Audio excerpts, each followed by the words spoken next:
Hello, আসসালামু আলাইকুম। আশা করি সবাই ভালো আছেন। আলহামদুলিল্লাহ, আপনাদের দোয়া ভালোবাসা আমরা অনেক ভালো আছি। আমি ভিডিওটা এখান থেকেই শুরু করলাম। এই যে আম্মা বাজার থেকে আনছে, বাজার থেকে লাল মুরগি, শক্ত মুরগিটা আনছে, নরম ফার্মের মুরগিটা আনছে, আনছে চাল আর আনছে তেল, তারপরে ডাবলি, পোলার চাল, তারপরে চা পাতা, এই যে এগুলি নিয়ে আসলো। আর এখানে মুরগিটা আমি ডাইলে রাখছি ছেনিতে। এখন মুরগিটা কাটবো, আমি এই মুরগিটা কাটবো। আবার এই মুরগির চামড়াও নিয়ে আসছে আম্মা, চামড়াগুলি কাটবো। আবার দুপুরের জন্য রান্নাও করছি। এখানে কালকে রুই মাছ ভাজি করে রাখছিলাম, রুই মাছটা ভুনা করছি। কচুর মুখি দিয়া মাছের, কাতল মাছের মাথা টাথা দিয়ে রান্না করছি, সেটা দেখাইলাম না আজকে। এখন এখানে ডাবলি ভিজাই রাখছি, আলু কেটে রাখছি, মুরগি ভিজাই রাখছি, মুরগি দুইটা পরিষ্কার করে রাখছি। আমি গোসল টোসল করে আসলাম, আম্মা হসপিটালে গেছে। ও আমার স্বাস্থ্য ননদের বাচ্চা হয়েছে, মেয়ের ছেলে হয়েছে, ওইখানে আম্মা গেছে।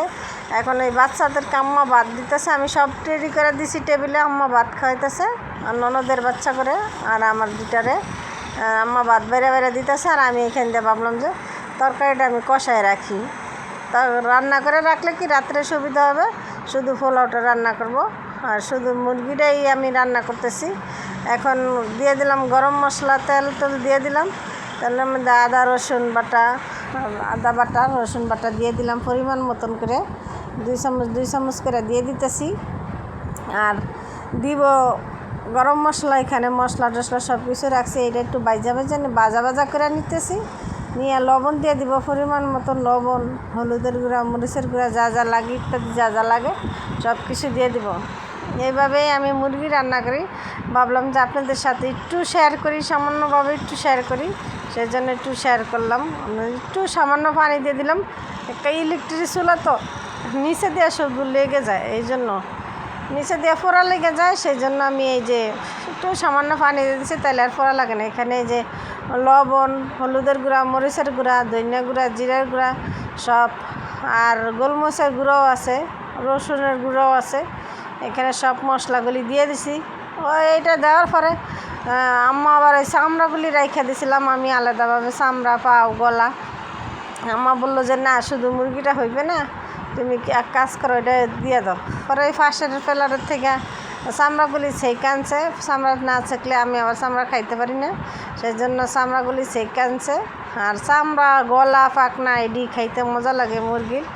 এখন যে আমি রান্নাটা, মশলাটা কষানো হয়ে গেছে, কষানো শেষ, তেল উঠে গেছে। এখন আমি মুরগির মাংসটা দিয়ে দিব। আর এইখানে আমার এই যে ছোটো বাগনি তো, ও পাও পছন্দ করে, সেই জন্য আমি পাগুলি দিয়ে দিলাম। 2টা ফার্মের মুরগির পাও দিছি, আর শক্ত মুরগির পাও 3টা, সবগুলি দিয়ে দিছি। আম্মাও পাও পছন্দ করে, আমিও পাও খাই, আবার আমার মেয়েও মাঝে মাঝে খায়, পরে সেই জন্য পাগুলি দিয়ে দিলাম। এখন মুরগিরা কষাই নিতেছি, সুন্দর মতন মুরগিরা কষাবো, কষায়া। আর এটা শক্ত মুরগি তো, অনেকটা সময় লাগে এই মুরগিরা কষাইতে অনেক সময় যায়। পরে মুরগিটা কষতে দিয়া পোলাপানটা আম্মা ভাত খাওয়াইলো। ভাত খাওয়ানোর পরে টেবিল গুছাইয়া দুজনে, আম্মা, আমি, আমার হাজব্যান্ড 3জনে খাইতে বসলাম। এখন মাংসটা কষাইলাম ভালো করে, কষায় আলুটা দিয়ে দিলাম। আলুটা দেখানো আপনার, আলুটা দেওয়ার জন্য ভিডিওটা করতে মনে ছিল না, সেই জন্য আর ভিডিওটা করতে পারিনি। এখন এই যে গরম পানি কষানো হয়ে গেছে, একদম সুন্দর মতন কষাইছি। এখন এই কেটলিতে আমি গরম পানি করে রাখছি, না হলে কি ঠান্ডা পানি দিলে অনেকটা সময় লাগে, সেই জন্য গরম পানি দিয়ে চুলায় দিয়ে ভাত খেতে গেলাম। এই ভাত খাইতে বইসা ভাত খাওয়া শেষ, সেখানে থালাবাটি ধোয়া, কত থালাবাটি হয়েছে, এগুলি ধোয়া, ঘর দুয়ার ঝাড়ু দেওয়া, গুছানো, তারপরে মুরগিরা, তারপরে এখনও জল টানে আমি চুলায় দিয়ে ঘরে যাম। এখন জিরার ফাঁকি দিয়ে দিলাম, আর সামান্য একটু গরম মশলা গুঁড়া দিলাম। এটা আমার হাতে করানো, হাতে করে রাখছি আমি। আর জিরাটা আমি সবসময় করে রাখি, আর মাঝে মাঝে যখন পারি না তখন করা হয় না। এখন এই মাংসটা দিয়ে চুলায় দিয়ে তারপর আমি জামুগা জলটা টানবো, একদম মাখা মাখা হয়ে যাবে। তারপর আমি চুলা নিবাই দিয়ে আবার গুছাই গাছায় থুয়ে তারপর আমি হসপিটালে যাবো। আমার এই স্বাস্থ্য ননদের বাচ্চা হয়েছে, ওইখানে দেখেন কি সুন্দর একটা কালার আসছে না। মুরগিটা অনেক মজা হয়েছে, সবাই খাইয়া প্রশংসা করছে।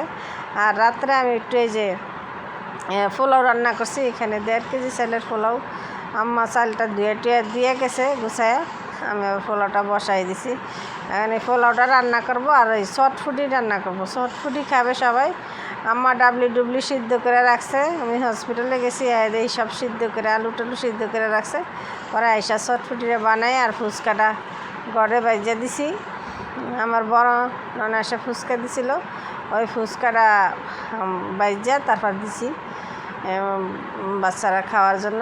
এখানে পোলাওটা দিয়ে একদম দমে দিয়ে থিয়ে যাবো একবারে হইয়া, তারপর সুন্দর হয়ে থাকবে। এই যে এই জায়গায় চটফুটিটা বানাই নিছি, ফাতিলে করে নিয়ে আসলাম সবার সামনে, এখন বাইরে সবার জন্য দিতেছি। যদি আমার ভিডিওটা সবার কাছে ভালো লাগে সবাই দেখবেন। আর কে কোথা থেকে আমার ভিডিওটা দেখেন সবাই কমেন্টে জানাবেন, আর প্লিজ সবাই আমার ভিডিওটা দেখবেন। আর যারা সাবস্ক্রাইব করছেন তাদেরকে তো অসংখ্য ধন্যবাদ। আর যারা সাবস্ক্রাইব করেন নাই, ভিডিও দেখেন, স্কিপ করে দেখবেন না, সবাই সাবস্ক্রাইব করে দেখবেন। আর ভিডিওটা দেখার আগে লাইক দিয়ে দেখবেন। এই যে দেখেন 2 বলতেছে, আমি 2টা মেয়ে কি দুষ্টামি করতেছে, আর আমি সবাই দিয়া ভাঙিয়া দিতেছি। আর এই টকটা হাতে বানাইছি তেঁতুল দিয়া। আর এই যে চিলি ফ্লেক্সটা একটু মিহিন হইতো, কিন্তু মিহিন করি নি, আমি একটু দানা রাখছি যে মুখে লাগে, একটু জাল টাইপের একটু বানাইছি, জাল টক মিষ্টি করে আর বানাইছি। সবাই ভালো থাকবেন, সুস্থ থাকবেন, আমাদের জন্য দোয়া করবেন। আসসালামু আলাইকুম।